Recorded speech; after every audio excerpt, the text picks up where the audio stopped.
कैसे हैं आप सभी। उम्मीद है आप सभी बहुत ही अच्छे होंगे।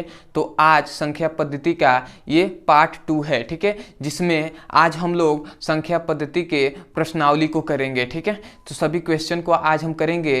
तो इससे पहले वाले वीडियो में संख्या पद्धति के बेसिक बातों को बताया गया है, तो अगर वो वीडियो नहीं देखे हैं तो जाकर देख सकते हैं, क्योंकि उसको पढ़ने के बाद आपको संख्या पद्धति का जो पहला वीडियो है, ठीक है, जिसमें बेसिक बातें बताई गई है, उसे आप पढ़ लेंगे तो उसके बाद संख्या पद्धति के कोई भी क्वेश्चन करने पे आपको कोई भी दिक्कत नहीं आने वाली है, ठीक है। तो उसे आप जाकर देख सकते हैं, ठीक है।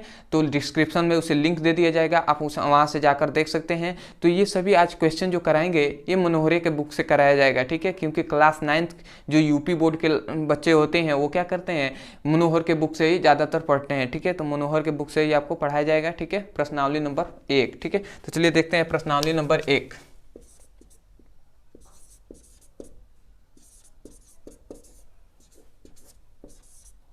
एक का ए है, ठीक है, और ये पार्ट 2 है।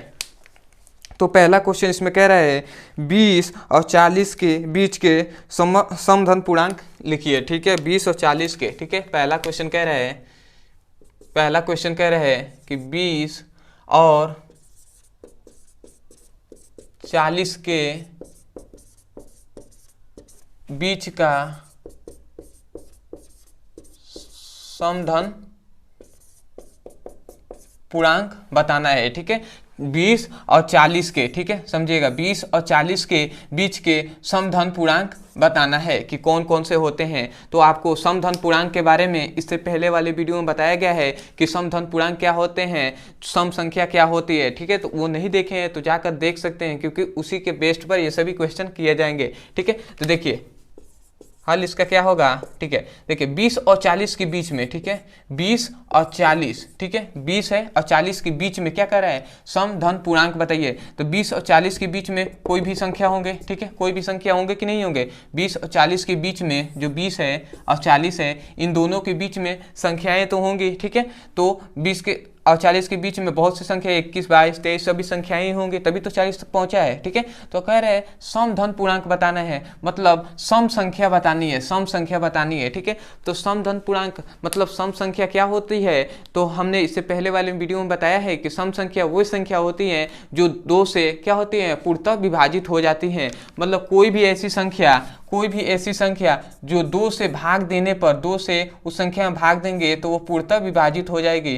जैसे 2 दूना 4, तो ये 4 क्या है, 4 पूर्णतः विभाजित हो गए, तो ये 4 क्या है, सम संख्या है। ऐसे ही सम संख्या को बताया गया था 2, 4, 8, 10, 6, ये सभी क्या है, सम संख्याएं हैं, ठीक है। तो ये बताइए 20 और 40 के बीच में कौन सी सम संख्या है, कितनी सम संख्या है। तो ये बताइए 20 के बाद क्या आती है, सम संख्या 22 आता है, ठीक है, 24 आता है, ठीक है, 26 आता है, 28 आता है, 30 आता है, 32 आता है, 34 आता है, 36 आता है, 38 आता है। तो ये सभी क्या होंगे, ये सभी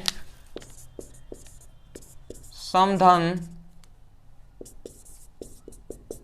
पूर्णांक है, ठीक है। याद रखेंगे 20 और 40 के बीच का ये सभी क्या है, ये सभी समधन पूर्णांक है। तो इसे आप नोट कर लीजिए, ठीक है, यही आपका पहले का हो जाएगा। समधन पूर्णांक पूछा जाए तो आप क्या कहेंगे, 20 और 40 के बीच के समधन पूर्णांक कोई पूछ दे तो क्या कहेंगे, 20 के बाद क्या आता है, 22, 24, 26, 28, 30, 32, 34, 36, 38, ये सभी क्या है, 20 और 40 के बीच में है, क्योंकि 38 के बाद आगे जाएंगे तो 40 आ जाएगा।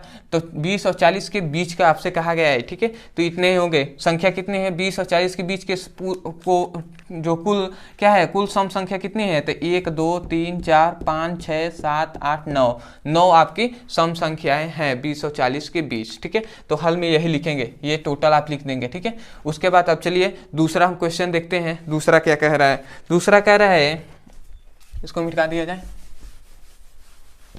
ठीक है। देखिए दूसरा कह रहा है 1 से 10 तक के अभाज्य धन पूर्णांक बताइए, ठीक है। 1 से 10 तक के अभाज्य धन पूर्णांक बताना है, अभाज्य धन पूर्णांक बताना है, ठीक है। क्या अभाज्य धन पूर्णांक बताना है, कहां से कहां तक, 1 से लेकर 10 तक के बीचों की संख्या को, मतलब 1 से लेकर 10 तक के अभाज्य धन पूर्णांक बताना है कि 1 से 10 तक में कौन कौन से अभाज्य धन पूर्णांक होते हैं। तो आपको अगले वीडियो में, इससे पहले वाले वीडियो में हमने बता दिया था कि अभाज्य संख्या क्या होती हैं, ठीक है। तो नहीं देखे हैं तो उस वीडियो को जाकर देख लीजिए, अभी डिस्क्रिप्शन में जाइए, लिंक है, जाकर देख लीजिए, क्योंकि उसी पर बेस्ड है ये भी क्वेश्चन। तो 1 से 10 तक के बीचों के अभाज्य धन पूर्णांक कौन कौन से होते हैं, तो याद रखेंगे अभाज्य धन पूर्णांक उसे कहते हैं जो 1 से विभाजित हो या स्वयं से विभाजित हो, वही अभाज्य धन पूर्णांक कहलाता है। अभाज्य धन पूर्णांक क्या, जो केवल 1 से विभाजित हो या स्वयं से विभाजित हो। जैसे 3 है, 3 या तो 1 से भाग देंगे तभी जाके 3 होगा, तब विभाजित होगा, या तो 3 से हम भाग देंगे 3 में तब यह पूर्णतः विभाजित होगा। और कोई भी ऐसी संख्या नहीं है जो 3 से विभाजित हो जाए। तो 3 क्या है, एक अभाज्य संख्या है, ठीक है। 1 क्या है, अभाज्य संख्या है। 5 क्या है, अभाज्य संख्या है, क्योंकि 5 स्वयं से ही कटेगा, ठीक है। 6 क्या है, यह एक सम संख्या है, अभाज्य संख्या नहीं है, क्योंकि ये 2 से विभाजित हो जाएगा, 2 तिहाई 6, ठीक है। तो ये अभाज्य विभाजित हो जाएगा, तो ये नहीं होगा, ये क्या हो जाएगा, ये 3 से भी विभाजित हो जाएगा, 2 से विभाजित हो जाएगा। तो 6 क्या है, 6 अभाज्य संख्या नहीं होंगी। तो अब आपको समझ में आ गया होगा अभाज्य संख्या किसे कहते हैं। अगर अच्छे से डेप्थ में आपको समझना है तो उस वीडियो को आप जाकर देख लीजिए, ठीक है। तो 1 से 10 तक के बीचों के अभाज्य संख्या क्या होंगे, ठीक है। तो लिख लेंगे अभाज्य संख्या। तो पहली बात, एक हो जाएगा अभाज्य संख्या, ठीक है। 2 हो जाएगा, ठीक है। 3 हो जाएगा, ठीक है। 5 हो जाएगा, 7 हो जाएगा, ठीक है। ये सभी क्या हैं, ये सभी अभाज्य संख्याएं हैं 1 से 10 तक के, ठीक है। 1 से 10 तक के ये सभी क्या है, अभाज्य संख्याएं हैं, ठीक है। तो उम्मीद है अभाज्य संख्या, ये दूसरा आपका क्वेश्चन समझ में आ गया होगा। अभाज्य संख्या किसे कहते हैं ये आपको आंसर में लिख दिया जाएगा, ठीक है। आप क्या लिखेंगे, 1 से 10 तक के अभाज्य धन पूर्णांक क्या है, तो आप लिखेंगे क्या, 1 2 3 5 7, ये अभाज्य संख्याएं हैं, ठीक है। तो उम्मीद है बहुत अच्छे समझ में आया होगा। चलिए देखते हैं तीसरा क्वेश्चन, ठीक है। मिट कह दिया जाए। अब हम देखेंगे तीसरा क्वेश्चन क्या कह रहा है। तीसरा क्वेश्चन कह रहा है 2a+1 का क्रमानुयानी पूर्णांक बताइए, ठीक है। कह रहा है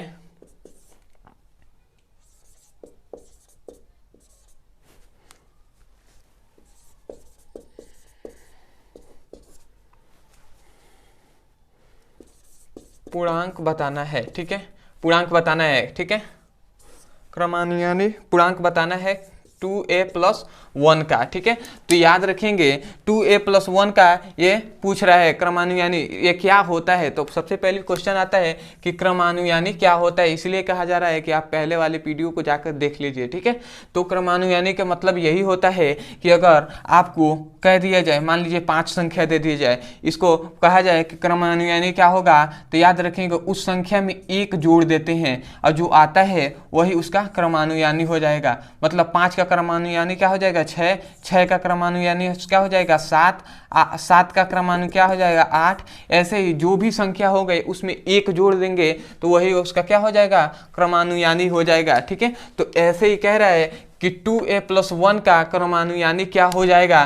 तो याद रखेंगे 2a+1 का क्रमानुयानी हो जाएगा 2a+2, ठीक है। तो यही इसका आंसर हो जाएगा, ठीक है। तो याद रखेंगे, ठीक है, क्योंकि इसमें एक है, इसमें एक और जोड़ देंगे तो 2 हो जाएगा, तो ये इसका क्रमानुयानी हो जाएगा। तो उम्मीद है बहुत अच्छे समझ में आया होगा तीसरा क्वेश्चन। चौथा क्वेश्चन क्या कर रहा है, चौथा क्वेश्चन कह रहा है, चलिए यहाँ पे बताते हैं। चौथा क्वेश्चन कह रहा है 2/3 का क्या होता है, का योगात्मक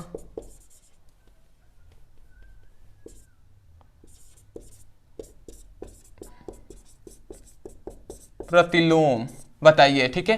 ये कह रहा है 2/3 का योगात्मक प्रतिलोम बताइए, ठीक है। तो 2/3 का योगात्मक प्रतिलोम, सबसे पहली बात आती है कि योगात्मक प्रतिलोम कहते किसे हैं, ठीक है। तो योगात्मक प्रतिलोम का मतलब होता है योग का उल्टा। योगात्मक मतलब योग का मतलब होता है प्लस, ठीक है। और प्रतिलोम का मतलब होता है उल्टा, ठीक है।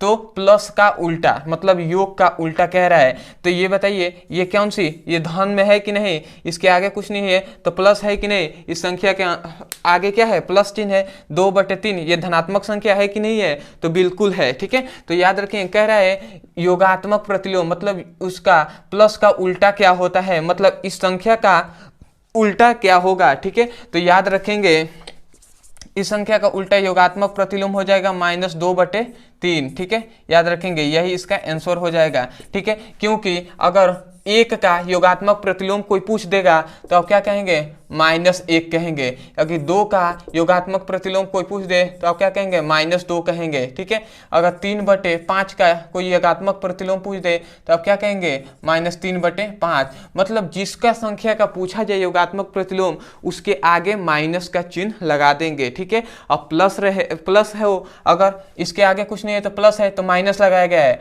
अब माइनस अगर हो तो उसके आगे हम क्या कर देंगे, प्लस लगा देंगे, वही इसका योगात्मक प्रतिलोम हो जाएगा, ठीक है। तो उम्मीद है चौथे क्वेश्चन भी आपको अच्छे से समझ में आया होगा। अगला क्वेश्चन देखते हैं, ठीक है। तो इसको मिटा दिया जाए।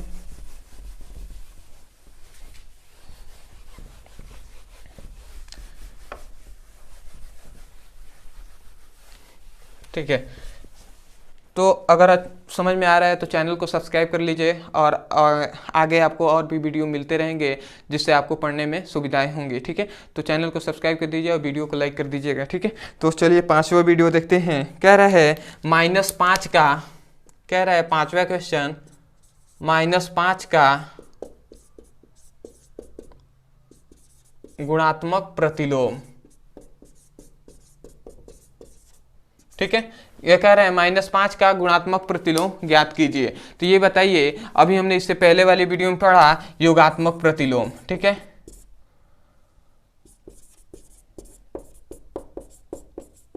समझिएगा, पहले क्वेश्चन को समझिए क्या कह रहा है, ठीक है। हमने अभी पढ़ा योगात्मक प्रतिलोम मतलब प्लस का उल्टा, ठीक है। प्लस का उल्टा, इसका मतलब क्या होता है, प्लस का उल्टा, ठीक है। योगात्मक कह रहे हैं मतलब योग कह रहा है, तो योग और प्रतिलोम का मतलब होता है उल्टा।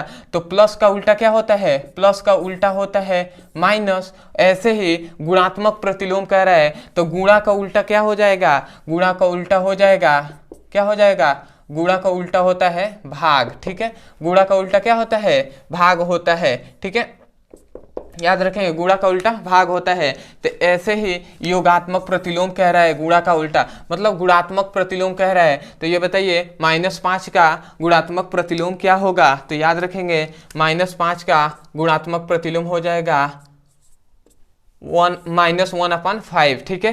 कोई भी संख्या हो उसका गुणात्मक प्रतिलोम पूछे तो उसमें हम क्या कर देंगे, उस संख्या को नीचे डिवाइड में ला देंगे। जैसे अगर कह दिया जाए कि 4 का गुणात्मक प्रतिलोम बताइए तो हम क्या कहेंगे, 1/4, ठीक है। अगर 8 कह दिया जाए 8 का गुणात्मक प्रतिलोम बताइए तो आप क्या कहेंगे, 1/8। अगर आपसे कह दिया जाए 10 का गुणात्मक प्रतिलोम बताइए तो बताइए क्या होगा, ठीक है। तो इसका भी आप ही कहेंगे 1/10, ठीक है। तो आप समझ गए होंगे गुणात्मक प्रतिलोम किसे कहते हैं, योगात्मक प्रतिलोम क्या होता है, ठीक है। तो 5वां क्वेश्चन भी आपको अच्छे से समझ में आ गया होगा। अगला देखते हैं, अगला क्वेश्चन क्या कहता है। चलिए इसको मिटा दें।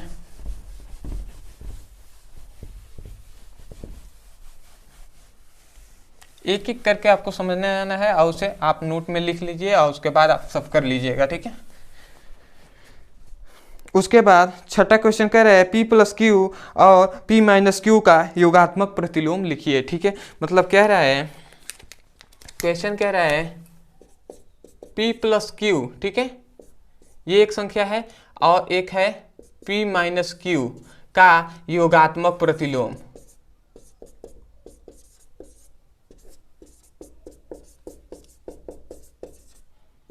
योगात्मक प्रतिलोम कह रहा है मतलब P+Q और P-Q का योगात्मक प्रतिलोम क्या होता है, इस क्वेश्चन में पूछा जा रहा है। तो ये बताइए, अभी हमने बताया योगात्मक प्रतिलोम मतलब ये दोनों देखिए, ये कोष्टक में है, ये भी कोष्टक में है, तो इसके आगे कुछ नहीं है तो प्लस है, इसके भी आगे कुछ नहीं है तो प्लस है। तो हम जानते हैं अगर आगे प्लस का चिन्ह होता है तो उसका योगात्मक प्रतिलोम क्या होता है, माइनस लगा देंगे और वैसे ही लिख देंगे तो P+Q, ठीक है, इसका हो जाएगा। इसका योगात्मक प्रतिलोम क्या हो जाएगा, -P+Q, ठीक है। तो याद रखेंगे यही आपका आंसर हो जाएगा, ठीक है। योगात्मक प्रतिलोम इसका क्या हो जाएगा, यही हो जाएगा, ठीक है। याद रखेंगे माइनस आगे, अगर दोनों के आगे क्या है प्लस है तो उसका योगात्मक प्रतिलोम माइनस हो जाएगा, ठीक है। Minus P plus Q minus P minus Q, ठीक है।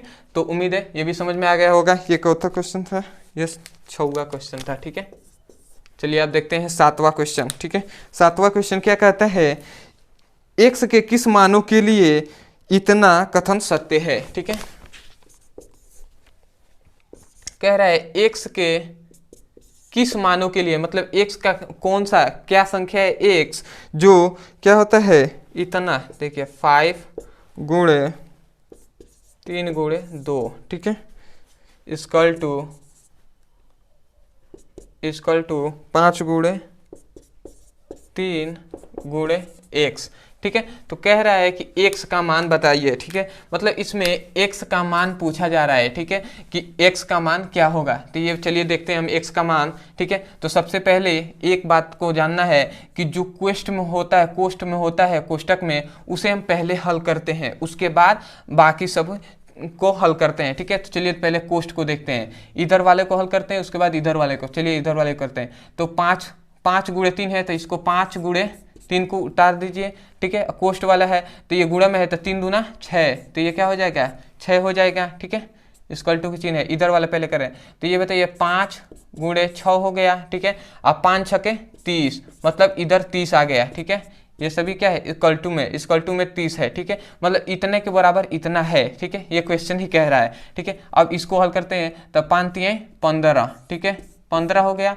अब गुणा में x है, ठीक है। अब इसको सब गुणा में है तो इसे हम 15x लिख सकते हैं, बिल्कुल लिख सकते हैं, इसे 15x लिख सकते हैं। मतलब इतना आ गया आपको 15x, ठीक है। 30 इक्वल टू 15x, ठीक है, ठीक है। तो ये बताइए कोई भी संख्या इधर गुणा में है, ये 15 क्या है इधर गुणा में है, x के गुणा में है, x के बीच में क्या है कुछ नहीं तो गुणा है। तो ये बताइए गुणा में जब होता है तो बराबर के इधर लाते हैं, तो गुणा में होता है तो इधर भाग में आ जाता है। तो ऐसे ही 30 भागे 15 हो जाएगा, इक्वल टू x इधर हो गया, तो 15 दूना 30, ठीक है। तो मतलब x इक्वल टू क्या आ गया 2 आ गया, ठीक है। मतलब x इक्वल टू क्या आ गया 2 आ गया। तो यही x का मान क्या हो जाएगा, यहाँ पर x का मान 2 हो जाएगा, ठीक है। तो यही आप क्वेश्चन का आंसर हो जाएगा x इक्वल टू 2, ठीक है। तो उम्मीद है समझ में आया होगा। चलिए अब 8वां देखते हैं, 8वां क्वेश्चन क्या होता है, ठीक है। 8वां क्वेश्चन क्या कह रहा है,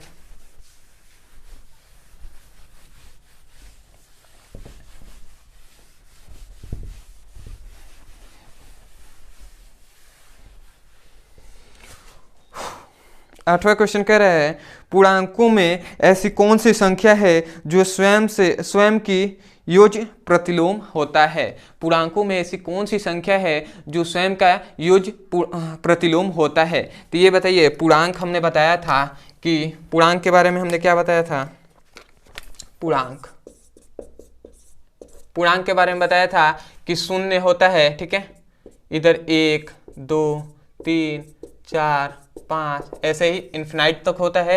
इधर क्या होता है -1 -2 -3 -4 -5, ऐसे इधर भी क्या होता है इन्फिनाइट अनंत तक होता है। यही तो बताया था। और ये बताइए तो इसमें पूछ दिया जाए कि 1 का प्रतिलोम क्या होगा, मतलब 1 का उल्टा क्या होगा, तो आप कहेंगे -1, क्योंकि अभी हमने बताया है प्रतिलोम का मतलब होता है उल्टा, ठीक है। तो 1 का उल्टा -1 हो जाएगा, 0 का उल्टा -2 हो जाएगा, 3 का उल्टा क्या हो जाएगा -3 हो जाएगा, ऐसे ही हो जाएगा। परंतु एक 0 ऐसा संख्या है जिसका उल्टा मतलब प्रतिलोम स्वयं 0 होता है। तो यही तो क्वेश्चन में कह रहा है कि पूर्णांकों में ऐसी कौन सी संख्या है जो स्वयं की क्या होते हैं योज्य प्रतिलोम होता है। तो इसका आंसर क्या हो जाएगा 0, ठीक है। 0 एक ऐसी संख्या है जो क्या होता है स्वयं का प्रतिलोम होता है, ठीक है। तो उम्मीद है ये भी क्वेश्चन आपको समझ में आ गया होगा। ये कौन-सा क्वेश्चन था,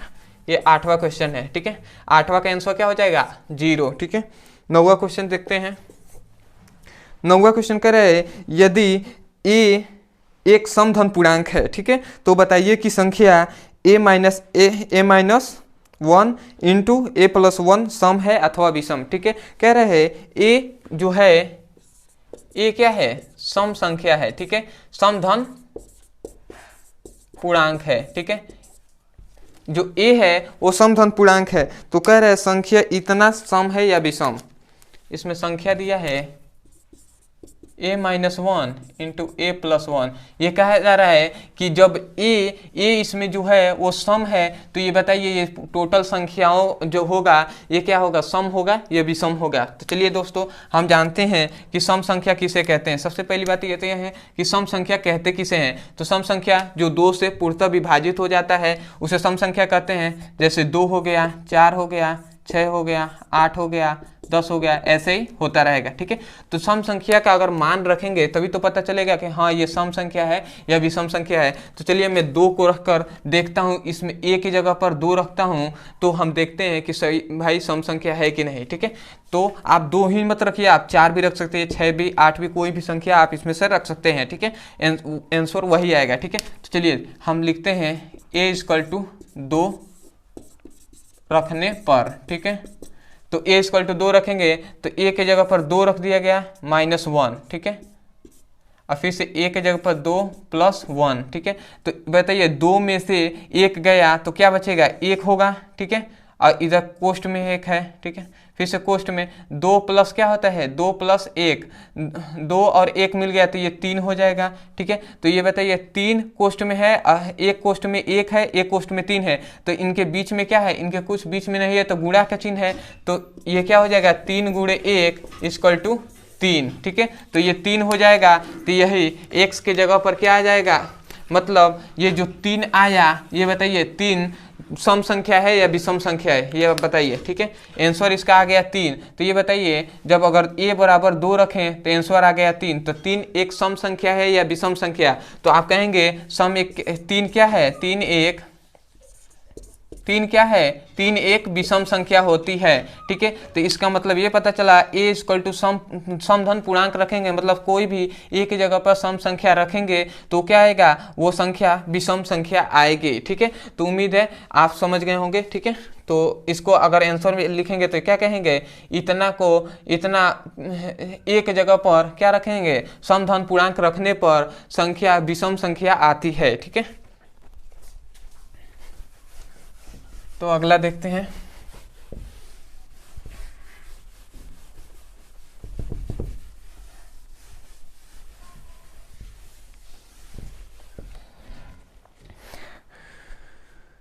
अगला कह रहा है संख्या रेखा पर 5 और 7 का योग लिखिए। संख्या रेखा पर कह रहा है रेखा पर 5 और 7 का योग लिखना है, ठीक है। मतलब संख्या रेखा पर 5 और 7 योग लिखना है, तो पहले योग तो पता होना चाहिए कि 5 और 7 का योग क्या होगा, उसके बाद संख्या रेखा पर इसको दर्शा दिया जाएगा, ठीक है। तो ये बताइए 5 और 7 का योग क्या होता है, तो 5 और 7 का योग क्या होता है, 12 होता है। तो 12 को हम चलिए संख्या रेखा पर दर्शाते हैं। तो संख्या रेखा कैसे बनाते हैं, ये हो गया संख्या रेखा, ठीक है, ये एक रेखा हो गया, ठीक है। इसके बीच में क्या होता है, शून्य होता है, ठीक है। हम जानते हैं बीच में क्या होता है, शून्य होता है, और इधर सभी क्या होते हैं, इधर धनात्मक संख्याएं होती हैं, ठीक है।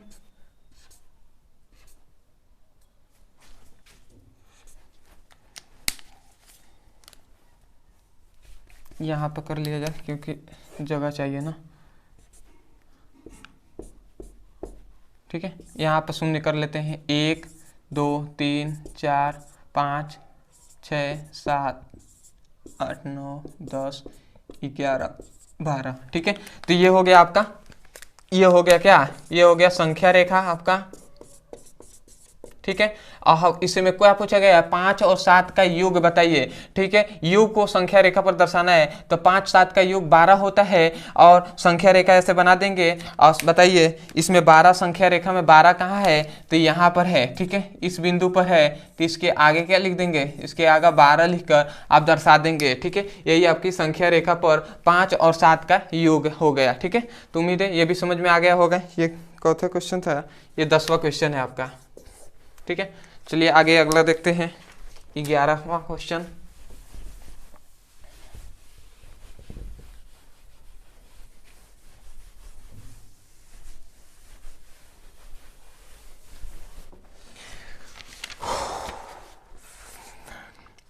11वां क्वेश्चन कह रहा है निम्नलिखित कथनों में से कौन सी कथन सत्य है अथवा कौन सा असत्य। ठीक है, इसमें मतलब कह रहा है कि कौन से कथन सत्य हैं। इसमें ए बी सी दिया गया है और पूछ रहा है कौन से कथन सत्य हैं और कौन से असत्य। पहला इसमें कह रहा है सत्य और असत्य का बताना है, असत्य और सत्य बताना है। ठीक है, ये 11वां क्वेश्चन है। इसमें ए दिया है, ए कह रहा है कि दो धन अभाज्य पूर्णांकों का गुणक क्या होता है, सदैव अभाज्य होता है। मतलब दो अभाज्य संख्याओं का जो गुणा किया जाएगा अभाज्य संख्या, ठीक है, दो अभाज्य संख्याओं को गुणा किया जाएगा तो क्या होगा, वो अभाज्य आएगा, वो अभाज्य संख्या आएगा। ये क्वेश्चन कह रहा है, तो बताइए सही है। ठीक है, तो सबसे पहले तो हमें पता होना चाहिए कि अभाज्य संख्या किसे कहते हैं। तो जो स्वयं से कटता है वही अभाज्य संख्या होता है। जैसे 3 हो गया, 5 हो गया, ठीक है, 7 होगा, ये सभी अभाज्य संख्या है। ठीक है, तो ये कह रहा है कि ये क्वेश्चन क्या कह रहा है कि दो धन अभाज्य पूर्णांक, ठीक है, मतलब दो धन पूर्णांक अभाज्य कह रहा है। तो चलिए 2 को ले लेते हैं और इसका गुणा करा कर देखते हैं कि जो गुणा आएगा उसका गुणनफल आएगा वो क्या होगा, अभाज्य होगा कि नहीं। तो मान लेते हैं 3 और 5 को हम गुणा कराते हैं तो 5 3 क्या होता है 15। तो ये बताइए 15 एक अभाज्य संख्या है कि नहीं है। ठीक है, तो ये बताइए 15 अभाज्य संख्या है, या हम 5 7 को ले लें और इसका गुणा कराएं तो 35 आएगा। ठीक है, तो 35 क्या है, एक अभाज्य संख्या है कि नहीं, वे बताइए। आप कहेंगे नहीं, क्योंकि अभाज्य संख्या नहीं है, क्योंकि 15 क्या होता है, 5 से भी कट जाएगा, 5 3 15, ठीक है, और 15 3 से भी कट जाएगा, ठीक है, 3 5 15, ठीक है। तो हम जानते हैं जो कट जाते हैं वो क्या होते हैं, अभाज्य संख्या नहीं होते हैं। अभाज्य संख्या वे होते हैं जो या तो स्वयं से कटे, या तो क्या होते हैं, जो स्वयं से कटते हैं या एक से कटते हैं। एक से मतलब विभाजित होते हैं या स्वयं से विभाजित होते हैं, वही तो अभाज्य होते हैं। तो ये अलग संख्याओं से विभाजित हो जा रहा है, जैसे 5 से 15 विभाजित हो जा रहा है, 3 से भी 15 विभाजित हो जा रहा है, तो इसका मतलब 15 अभाज्य संख्या नहीं है। दूसरा 35 भी क्या हो जाएगा, 5 से भी विभाजित हो जाएगा, ठीक है, 5 7 35, 7 से भी विभाजित हो जाएगा 35। तो इसका मतलब यह है कि ये जो पहला कह रहा है कि दो धन अभाज्य पूर्णांकों का गुणन सदैव अभाज्य होता है। मतलब पहला जो ए है, ये क्या है, असत्य है। जो ए होगा ये क्या हो जाएगा, असत्य हो जाएगा। ठीक है, ये पहला क्या है, असत्य है। ठीक है, दूसरा कह रहा है दो धन अभाज्य पूर्णांकों का योग सदैव अभाज्य होगा। मतलब कह रहा है दो अभाज्य जो हैं, मान लीजिए 3 5 है, 3 और 5, ठीक है, ये बी क्वेश्चन है, 3 5 है, इसका कह रहे हैं कि योग करेंगे अभाज्य, दो अभाज्य संख्याओं का योग करेंगे तो संख्या जो आएगी वो भी अभाज्य होगी। चलिए देखते हैं कि नहीं, 3 और 5 को जोड़ेंगे तो क्या हो जाएगा 8। बताइए 8 एक अभाज्य संख्या है, तो आप कहेंगे नहीं, क्योंकि अभाज्य संख्या किसे कहते हैं, जो स्वयं से कटता है। 8 क्या है, 8 स्वयं से कटेगा, नहीं कटेगा। ये तो 2 भी से कट सकता है, 4 से भी कट सकता है, ठीक है, तो इसके मतलब 4 से भी विभाजित हो सकता है, 2 से भी विभाजित हो जाएगा। तो इसका मतलब ये क्या है, 8 भी अभाज्य संख्या नहीं है। तो इसका मतलब बी भी क्या है, बी भी असत्य है। ठीक है, असत्य है। सी कह रहा है, चलिए सी देखते हैं। सी कह रहा है यदि ए और बी कोई दो ऋण पूर्णांक है, ठीक है, यदि ए और बी कोई दो संख्या है वो ऋण पूर्णांक है, तब ए प्लस बी सदैव एक ऋण पूर्णांक होंगे। मतलब ए संख्या है और बी संख्या है, ये दोनों क्या है, ये दोनों ऋण पूर्णांक है, ठीक है, ऋण संख्या है। तो इनके दोनों का योग जो होगा, इन दोनों का योग वो सदैव क्या होगा, ऋणात्मक होगा। तो भाई सही बात है, क्यों, जैसे मान लिया जाए, एग्जांपल समझा जाए, तो ये बताइए यहाँ पे -2 ये भी ऋण संख्या है, ठीक है, और -3 ये भी ऋण संख्या है, ठीक है। तो ये ए बी ऋण है, तो ऐसे ही मान लीजिए ए के जगह पर मैंने 2 ले लिया, बी के जगह पर 3 ले लिया, ये ऋण संख्याएं हैं। अब इन दोनों को जोड़ा जाएगा तो -2 -3, ठीक है, इन दोनों को जोड़ा जाएगा तो -3। तो ये बताइए -2 हो जाएगा और प्लस माइनस ये दो प्लस माइनस गुणा होंगे तो ये क्या आ जाएगा -3, मतलब 3 2 5 माने -5 आ जाएगा आंसर। तो ये बताइए जो 5 आएगा वो भी क्या आएगा, वो भी एक ऋण पूर्णांक है कि नहीं। तो इसीलिए ये कह रहा है कि ए भी क्या है, ये क्वेश्चन ही कह रहा है कि यदि ए और बी दो ऋण पूर्णांक है, देखिए ए और बी दोनों ऋण पूर्णांक है तो इन दोनों का योग क्या आ जाएगा, ऋण पूर्णांक ही आएगा सदैव। तो सही बात है, तो ये सी जो होगा, सी सत्य होगा, ठीक है, याद रखेंगे, ठीक है, सी सत्य होगा, ठीक है।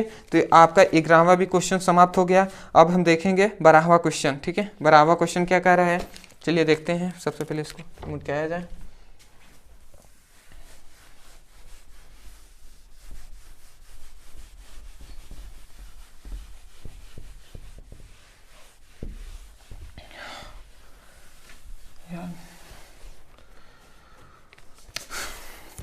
कह रहा है 12वां क्वेश्चन, यदि ए एक धन पूर्णांक है, ए एक क्या है, धन पूर्णांक है, तो दिखाइए कि संख्या इतना संख्या 24 से विभाज्य है।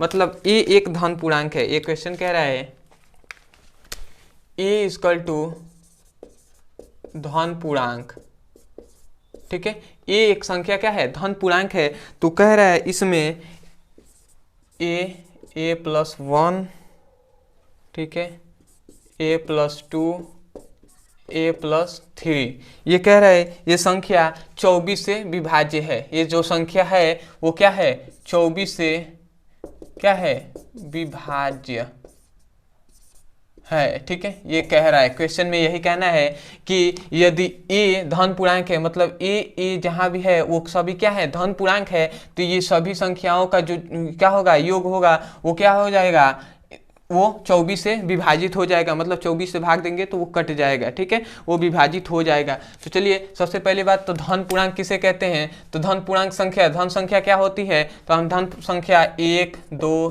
3 4 5 6 7 ऐसे हम जानते ही हैं, ठीक है। ऐसे ही इन्फिनाइट तक ये सभी क्या हैं, ये सभी धन पूर्णांक हैं, ठीक है। तो भैया हम किसी को भी लेकर रख सकते हैं, इसमें ए का मान हम रख कर 1 रखिए, 2 रखिए, 3 रखिए, 4 रखिए, 5 रखिए, कोई भी संख्या रखकर आप देखिए कि जो संख्या आ रहा है वो 24 से विभाज्य है कि नहीं। तो चलिए हम 2 उठाते हैं, देखते हैं। तो 2 रखेंगे तो यहाँ पर 2 हो जाएगा, ठीक है। इसके जगह पर ए के जगह पर 2 प्लस 1 हो जाएगा, ठीक है। इसके बाद 2 के जगह पर 2 प्लस 2 हो जाएगा, फिर से यहाँ पे भी 2 रखेंगे तो 2 प्लस 3 हो जाएगा, ठीक है। इतना आ गया, ठीक है। अब हम जानते हैं कि कोष्टक में जो होता है उसे पहले हल करते हैं। तो ये 2 को ऐसे ही रख दिया है, 2 और 1 ये क्या हो जाएगा, कोष्ट में 3 हो जाएगा, फिर से 2 क्या हो जाएगा, कोष्ट में 4 हो जाएगा, फिर से 2 3 क्या हो जाएगा, 5 हो जाएगा, तो कोष्ट में 5, ठीक है। तो ये बताइए अब हम इसका, ये कुछ नहीं है तो इसके बीच में क्या है, गुणा का चिन्ह है, ठीक है। इसके बीच में क्या है, गुणा का चिन्ह है, मतलब ये सभी गुणा में है, ठीक है। 2 3 4 गुणे 5 ये सभी क्या है, गुणा में है। तो ये बताइए 2 3 6 और 6 चौको 24 और 24 बचे, बताइए 24 बचे क्या होता है, 5 चौको 20, 0 0 2 हाथ से 5 दूना 10 2 12, ठीक है। 24 बचे 120 होता है, ठीक है। मतलब इनका सभी का गुणा करेंगे तो आंसर आ जाएगा 120। अब ये क्वेश्चन कह रहा है कि इस एक जगह ये धन पूर्णांक रखेंगे तो जो आएगा वो क्या होगा, 24 से विभाज्य होगा। तो ये बताइए 24 से ये विभाज्य है कि नहीं, ठीक है। तो चलिए देखते हैं 24 से विभाज्य है कि नहीं। तो 120 में हम 24 से भाग देते हैं, ठीक है, देखते हैं विभाज्य है कि नहीं। तो ये बताइए सबसे पहले 2 से काटते हैं, ठीक है। तो ये मान लीजिए 60 बार में कट गया, ये कितने बार में, 12 बार में, क्योंकि 2 एकम में 2 2 चौको 12 दूना 24 होता है, और क्या होता है 2 से ये 60 बार में कट जाएगा, ठीक है। 2 से ये काटेंगे तो ये 6 बार में कट जाएगा, और ये कितने बार में, 30 बार में, ठीक है। और 6 5 30 मतलब 5, मतलब इसका मतलब यही हुआ, इसका मतलब ये हुआ कि 120 में अगर 24 से भाग देंगे तो 24 5 120 होता है, मतलब 5 बार में ये कट जाएगा। तो इसका मतलब ये हुआ कि ये संख्या जो है ये अगर एक जगह पर धन पूर्णांक रखेंगे तो वो क्या हो जाएगा, विभाजित हो जाएगा, ठीक है। तो ये क्या लिखेंगे, ये एक विभाजित संख्या है, ठीक है। तो उम्मीद है समझ में आ गया होगा आपका।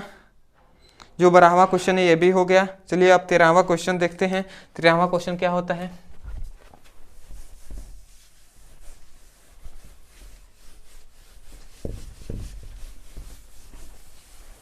13वां क्वेश्चन कह रहा है ए एक समधन पूर्णांक है और बी एक विषमधन पूर्णांक है, तो निम्नलिखित में से क्या है, निम्नलिखित संख्याओं में से कौन सी संख्या सम होगी। ठीक है, मतलब कह रहा है जो ए है वो सम है और बी है वो विषम है। ठीक है, तो कह रहा है ये संख्या जो दिया गया है ए स्क्वायर फिर से बी स्क्वायर, ठीक है, ए प्लस बी दिया गया है, फिर से दिया गया है ए इंटू बी दिया गया है, फिर से ए प्लस बी दिया गया है, फिर से बी प्लस 1 दिया गया है। ये सभी संख्याएं दिए गए हैं। आपसे कहा जा रहा है कि यदि ए जहाँ जहाँ ए है वहाँ सम संख्या है और बी जहाँ जहाँ है वहाँ विषम संख्या है, तो कौन कौन सी संख्या सम होगी और कौन कौन सी विषम। ठीक है, तो सम संख्या हम जानते हैं 2 होता है, 4 होता है, 6, 8, ये सभी क्या है, सम संख्या है। ये सभी क्या है, विषम संख्याएं हैं। तो विषम संख्या क्या हो जाएगी, 3,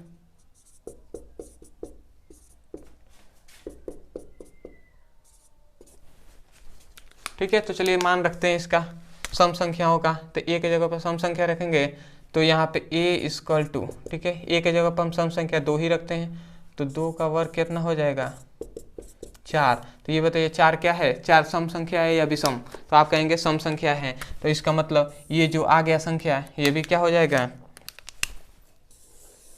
मतलब ये सम संख्या है। ठीक है, पहली बात।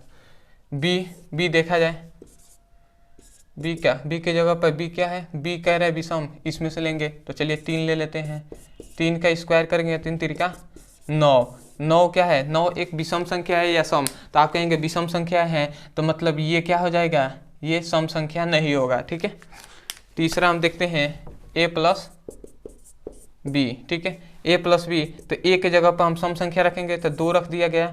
ठीक है, बी के जगह पर 3 रखेंगे विषम संख्या, तो 2 3 5। ठीक है, तो 5 सम संख्या है या विषम। तो आप कहेंगे 5 भी एक विषम संख्या है, तो यह भी नहीं लेंगे।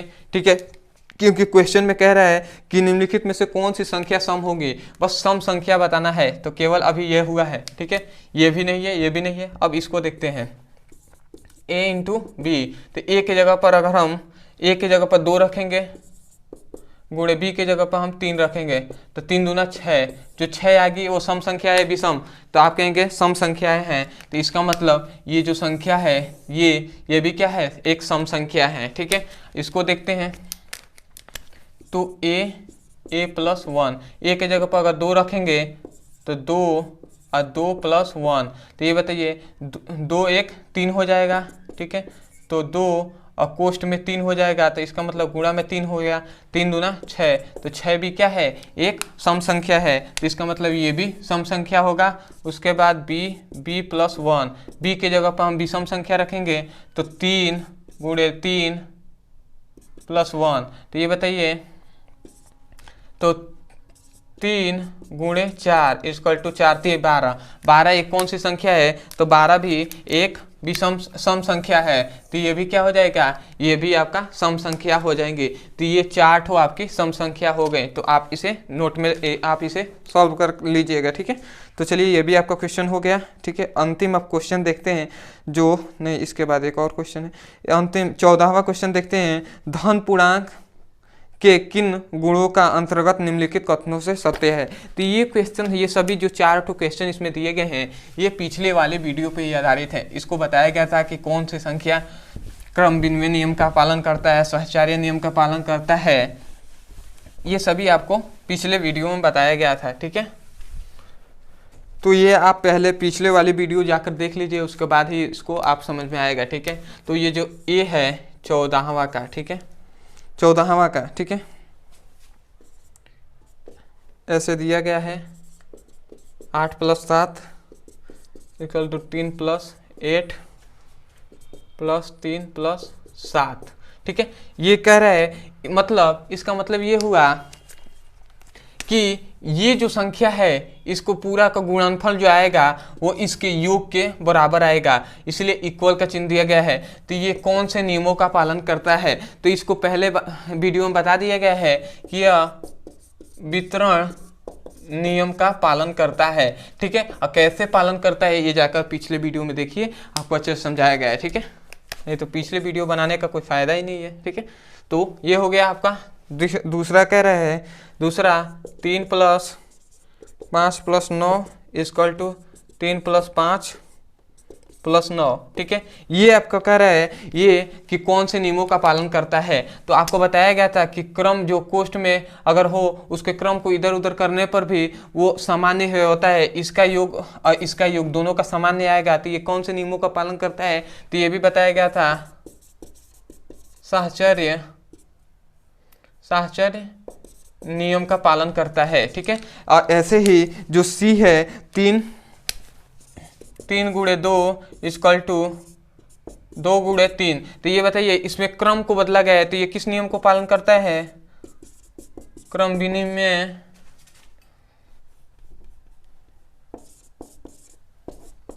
नियम का, ठीक है। तो ये भी आप लिख लेंगे। और डी याद रखेंगे, डी कह रहा है 3 × 5 = a × 5, जहाँ a = क्या है, जहाँ a = 3। तो ये कह रहा है ये कह रहा है कि ये किस नियमों का पालन करता है, ठीक है, निरसन नियमों का पालन करता है। ये कौन सा,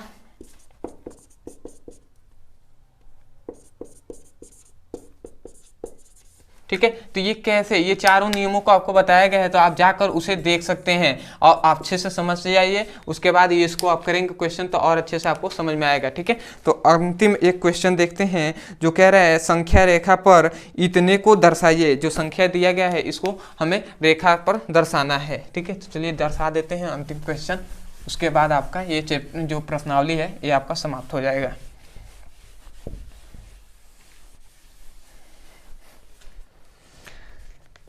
संख्या रेखा पर दर्शाना है, -5 दिया है, -2 दिया है, 0 1 2 5, इसको हमको संख्या रेखा पर दर्शाना है। तो चलिए सबसे पहले तो एक रेखा खींच लेते हैं, ठीक है। रेखा हो गया, रेखा के बीच में क्या होता है, मूल बिंदु, जहाँ पर क्या होता है, 0 होता है। इधर सभी धनात्मक संख्याएं, इधर ऋणात्मक संख्याएं। तो चलिए इसमें धनात्मक संख्याएं लिख लेते हैं, ठीक है। इधर ऋणात्मक संख्याएं होती हैं, ठीक है। तो मान रखते हैं, इधर क्या हो जाएगा, -1 माइनस नहीं, इधर सभी धनात्मक होती हैं ना, प्लस। तो -1 2 3 4 5, ऐसे ही इधर भी होंगे। इधर क्या होंगे, -1 -2 -3 -4 -5 -6। अब कह रहा है कि इसमें संख्या रेखा पर इस सभी संख्याओं को दर्शाइए। तो ये बताइए -5 कहाँ है, -5 कहाँ है, यहाँ पर है। तो इसको हम दर्शा देंगे, इस बिंदु को ऐसे करेंगे इधर, इसको -5 लिख देंगे, ठीक है। -2 दर्शाना है तो -2 यहाँ पर है, इस बिंदु को ऐसे करके क्या करेंगे, -2 लिख देंगे, ठीक है।